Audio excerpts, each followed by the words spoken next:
ప్రస్తుతం మనం చూస్తున్నాము ఆయన బయటకు నడుచుకుంటూ వస్తున్నారు. ఒకసారి విజువల్స్ డైరెక్ట్గా చూడొచ్చు. కొద్దిసేపటి క్రితం బెయిల్ మంజూరైంది. దీనికి సంబంధించి వైఎస్ఆర్సీపీ నేతలు కూడా పెద్ద సంఖ్యలో జైలు దగ్గర చేరుకున్నారు. మరోవైపు జైలు దగ్గర భారీ భద్రతా ఏర్పాట్లు చేశారు. దీనికి సంబంధించి ఆయన ఏ కేసులో అయితే రాజమండ్రి సెంట్రల్ జైలుకి వచ్చారో, రిమాండ్ ఖైదీగా ఉన్నారో ఆ కేసుకు సంబంధించి ఇప్పటికే బెయిల్ మంజూరు అయిపోయింది. అయితే దీంతో పాటు అనేక పీటీ వారెంట్లు ఇష్యూ చేయడంతో మళ్ళీ ఆయన ఈ రిమాండ్ కొంత కొనసాగించాల్సి వచ్చింది. ఈ నేపథ్యంలో పూర్తి స్థాయిలో కేసులకు సంబంధించి బెయిల్ మంజూరు కావడంతో ఆయన జైలు నుంచి బయటకు వస్తున్నారు. ఆయన జైలు నుంచి విడుదలయ్యే విజువల్ మనం ప్రత్యక్షంగా చూడొచ్చు. జైలు లోపల గేట్ దాటి బయట గేట్ దగ్గరికి వచ్చారు. అక్కడి నుంచి కూడా పోలీసులు ఆయన్ని బయటకు తీసుకొస్తున్నారు.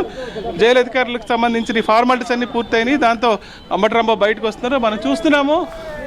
ఆయన బయటకు వచ్చే విజువల్స్ మనం ప్రత్యక్షంగా చూడొచ్చు. ఆయనతో పాటు అడ్వకేట్లు ఉన్నారు. ఇప్పటికే బెయిల్కి సంబంధించిన ఆ కాపీస్ అన్ని కూడా సబ్మిట్ చేయడం, దీంతో జైలు ఫార్మాలిటీస్ అన్ని పూర్తి చేసుకుని ఆయన బయటకు వస్తున్నారు. మాజీ మంత్రి వేణుగోపాల్ కృష్ణతో పాటు వైఎస్ఆర్సీపీ నాయకులు, అదేవిధంగా అడ్వకేట్లు కూడా ఆయనతో పాటు ఉన్నారు. జైల్లోకి వెళ్ళేటప్పుడు ఏ స్థాయిలో ఉత్సాహంతో ఉన్నారో అదే స్థాయిలో అదే ఉత్సాహంతో ఆయన బయటకు రావడం మనం ప్రత్యక్షంగా గమనించవచ్చు. ఇక్కడ పరిస్థితి ఎలా ఉంది, ఆయన బయటకు వచ్చారు, దీనికి సంబంధించి ఏం మాట్లాడతారనే విషయాన్ని ఒకసారి ఆయనతో మాట్లాడే ప్రయత్నం చేద్దాం. బాగున్నాను, చాలా బాగున్నాను. ఏం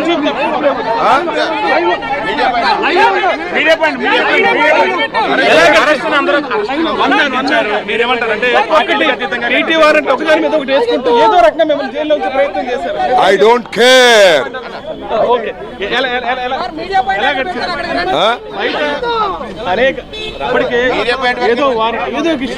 ఎన్నో సందర్భాలు బయటకు రావాల్సిన పరిస్థితి చేశారు. అది వాళ్ళ క్రూరత్వానికి, వాళ్ళ అల్ప బుద్ధికి నిదర్శనం. ఎన్ని రోజులైనా ఉండటానికి సిద్ధపడే వెళ్ళాను. I don't care.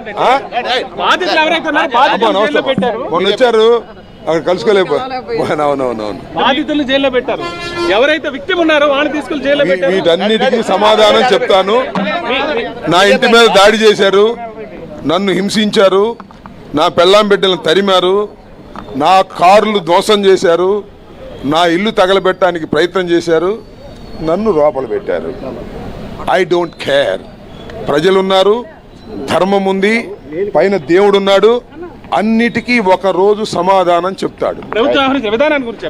దుర్మార్గమైన విధానం. బాధితుల్ని లోపల పెట్టారు, క్రిమినల్స్ ను బయట వదిలేశారు.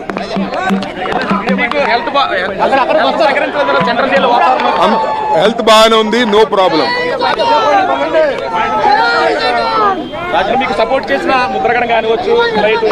అందరికీ ధన్యవాదాలు. పార్టీలకు అతీతంగా బీజేపీ వాళ్ళు సపోర్ట్ చేశారు, సిపిఐ వాళ్ళు సపోర్ట్ చేశారు, అందరూ ఖండించారు. సపోర్ట్ చేయడం అంటే ఈ దాడిని ఖండించారు. వాళ్ళందరికీ నా ధన్యవాదాలు. మళ్ళా రేపు ఇన్ డీటెయిల్ గా గుంటూరులో నేను ప్రెస్ లో మాట్లాడతాను.